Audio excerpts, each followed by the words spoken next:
Welcome to EC Artals.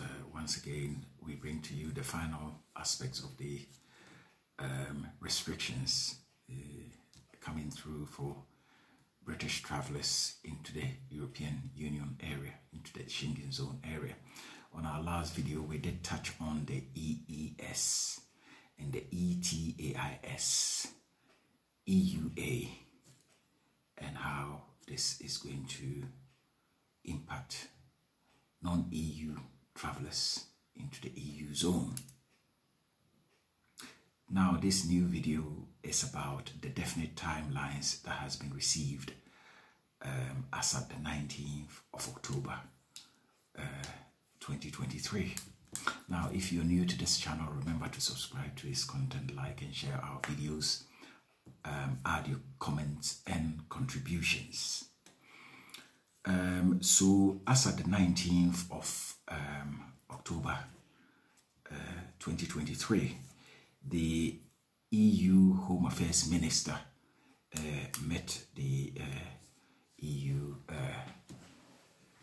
Council in relations to providing them with the accurate timelines as and when the EES and the ETAIS will come into its full operation. Now, the EUA is the European Union agency that is managing these processes. So, just to give you an idea, the EES is the European Entry-Exit Systems. Now, this system basically is the digital registration of non-EU nationals or citizens entering and exiting the Schengen zone area. So what do they basically record?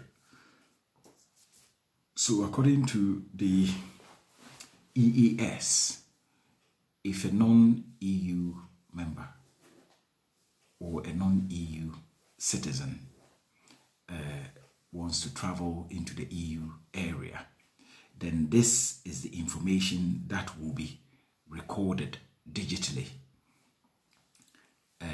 as basically just as a replacement to the old passport stamping. So with this new system, the EES, this digital registration, the information that is going to be taken from the person entering the zone will be: number one, the person's name; number two, the type of travel document; number three, their fingerprinting; number four, their biometric facial scan; and number five, the date and place of arrival and departure. And so this is the information that will be taken from that person, that basically the British or the non-EU person intending to enter this Schengen zone. Now, the other aspect that will be running alongside this EES system is the ETIAS. So this is the European Travel Information Authorization Systems. So the acronym ETIAS.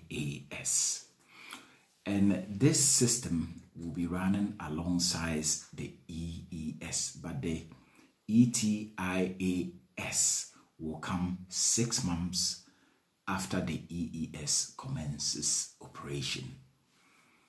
And so the difference of the two is that the ETIAS is basically for non-EU member states that are exempted from visa requirements to enter the Schengen zone.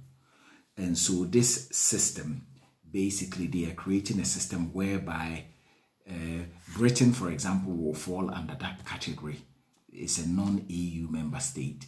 But if you are entering the Schengen zone, you don't actually need a visa.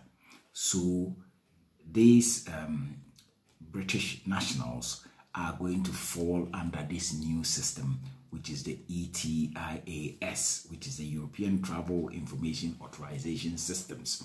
Now, what that is going to do is that it's going to be requiring the person trying to travel into the zone to actually apply in advance.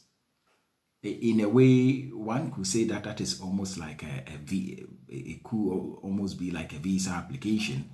So you now have to apply online to say that you want to enter the zone, and you will be given clearance before departure, before you can actually enter the zone.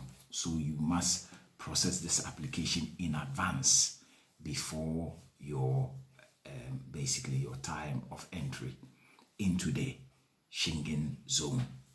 Now, the timelines that has been provided by the EU Home Affairs Minister as at the 19th of October 2023 is that the EES will actually commence in the second quarter of 2024.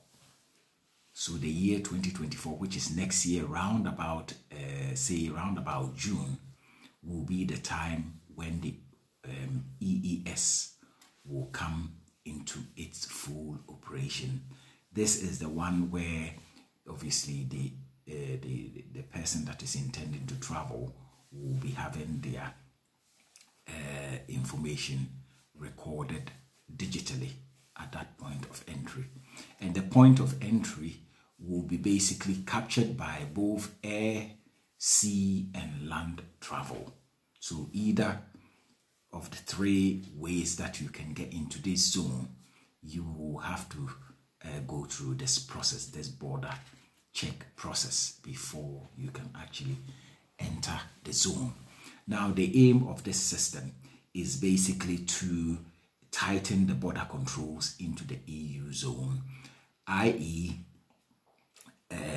By ensuring that this thing that was discussed in the previous video about the 90 days in, 90 days out, and then another 90 days in and 90 days out, being the, basically we'll call it the 90/180 day restriction. This EES is there to ensure that this information is digitally recorded and stored by the European Union agency. So thereby, if one should breach this restriction, then it could be that if they now apply again online through the ETIAS to enter the zone, it is likely that the application may be rejected. Right. So as I mentioned before, the EUA, being the European Union agency, the section that is responsible for the development of operational management of the IT systems, basically reported to the EU Home Affairs Council in Luxembourg on the 19th of October 2023, which was a Thursday, about obviously the timelines of the EES, which is to commence on the second half of 2024 from June. And the ETIAS will follow on 6 months afterwards. So that will then lead into 2025, which is the time that has been presented to the European Union Home Affairs Council. Now, there is a thing with the foreign nationals. So foreign nationals that are currently resident in the EU, any of the EU countries, will be exempted from this EES digital registration systems. They will be exempted. So if you're a foreign national and you are currently resident in any of the EU nations, member nations, you will be exempted from this restriction. So finally, what else is there to talk about? Finally, okay, the French, on the French side, there has been a bit of lobbying going on. Basically, the French wants to have this system delayed, probably delayed into the third quarter of 2024 because of the Paris Olympics, which will be held somewhere in June 2024. They want this system to be pushed back a bit for that process, basically for this event, this Olympic event, to complete before this EES and ETIAS systems actually takes its full effect. Now, there was a scenario, a bit of a little case study of say, a British national married to an Irish citizen. So the Irish citizen, in this effect, they will have the nationality of Ireland, which actually qualifies them to enter the Schengen zone and all the EU member countries without any form of restrictions, whether they want to go there for holiday or whether they want to work there or own a property, or whatever the situation. So there is that scenario that was put across.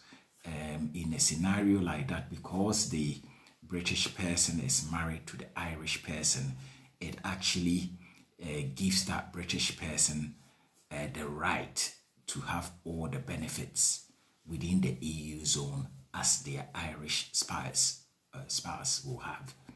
And so this is the situation. So if you are in that kind of a situation, you will be able to go into the EU member nations, but you need to have your document, basically your marriage certificate, and I think there could be another form of certificate which states a particular law. That this legal thing, I don't actually have it here, otherwise I would have quoted it.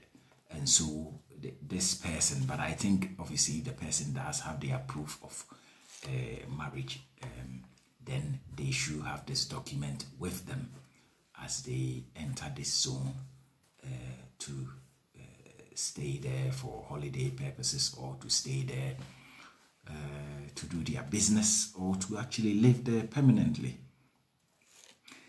The other thing will be a British national that actually intends to stay or want to live in the EU zone. So if that is your situation, you can actually travel into the zone. Obviously, you've got your 90 days, but in the process of that 90 days, when you are within that EU country, you will then need to apply for a card, some kind of an identity card that allows you to stay on further after your 6 months. After your 3 months, after your 90 days, you need to make the application. When you basically arrive and your intention is that, okay, I don't want to come back to Britain after the 90 days, then within that 90 days, you must process your application. Now, when the application is processed, what they are actually looking out for is to ensure that you don't actually become a burden for the member state in which you are staying. So you need to satisfy that you are in a position to take care of yourself. So your financial, basically to verify your financial status, to ensure that you have adequate financial resources to sustain yourself whilst you live in this in this zone. And so once again, you may probably need to have a situation where you are also proving that you have an opportunity for employment as well. Then you need to obviously do this application with your passport so that the necessary checks could be carried out whilst this application process is in place. And so before the end of this 90-day, you would have then heard from you would have then heard from the country in which probably the Home Office or its equivalent. You would have then heard from them to confirm whether your application has been successful for you to basically live in that country for the extended period. Or if you have not met the requirements, then you can expect to be asked to depart before the end of the 90 days. And so I think this brings us to the end of all the if I should call the episodes of the videos concerning British travellers into the European Union and all matters concerning the European Union Agency, the entry-exit systems, and ETIAS being the European Travel Information Authorization Systems. So this should be the end of these videos. So our next video will definitely be on a completely different topic. So once again, thank you for watching EECR Tours. If you do have any ideas, or if you think that any of the information given is not accurate, or you have further information, then feel free to basically put that in the comment box so that the people that are watching the video or the viewers can also learn from what you know.